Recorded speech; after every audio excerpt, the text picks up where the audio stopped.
Ever since I first stepped through the door behind me as Prime Minister, I have striven to make the United Kingdom a country that works not just for a privileged few, but for everyone, and to honour the result of the EU referendum.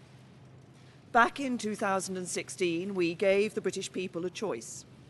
Against all predictions, the British people voted to leave the European Union. I feel as certain today as I did 3 years ago that in a democracy, if you give people a choice, you have a duty to implement what they decide.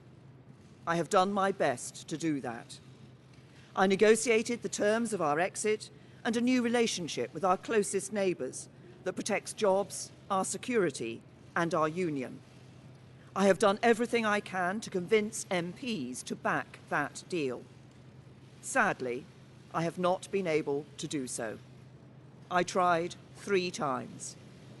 I believe it was right to persevere, even when the odds against success seemed high. But it is now clear to me that it is in the best interests of the country for a new Prime Minister to lead that effort. So I am today announcing that I will resign as leader of the Conservative and Unionist Party on Friday the 7th of June, so that a successor can be chosen. I've agreed with the party chairman and with the chairman of the 1922 committee that the process for electing a new leader should begin in the following week. I have kept Her Majesty the Queen fully informed of my intentions, and I will continue to serve as her Prime Minister until the process has concluded. It is and will always remain a matter of deep regret to me that I have not been able to deliver Brexit. It will be for my successor to seek a way forward that honours the result of the referendum. To succeed, he or she will have to find consensus in Parliament where I have not. Such a consensus can only be reached if those on all sides of the debate are willing to compromise.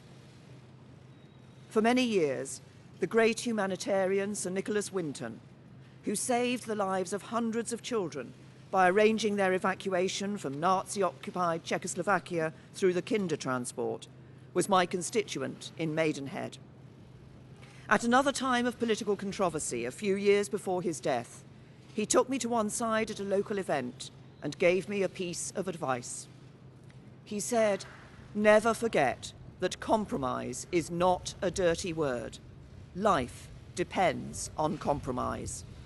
He was right.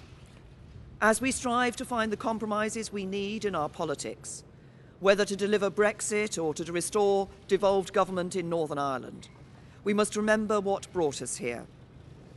Because the referendum was not just a call to leave the EU, but for profound change in our country.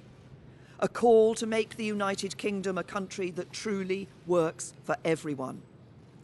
I'm proud of the progress we have made over the last 3 years.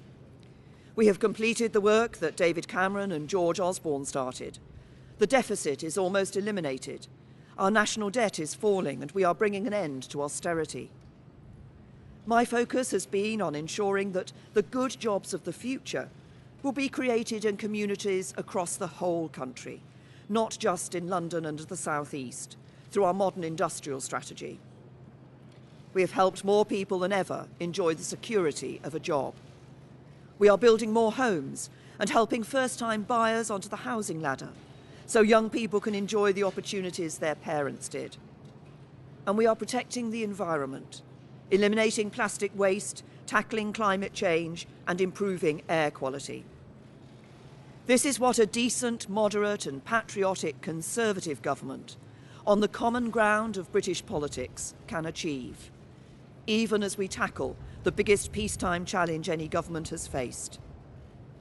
I know that the Conservative Party can renew itself in the years ahead, that we can deliver Brexit and serve the British people with policies inspired by our values.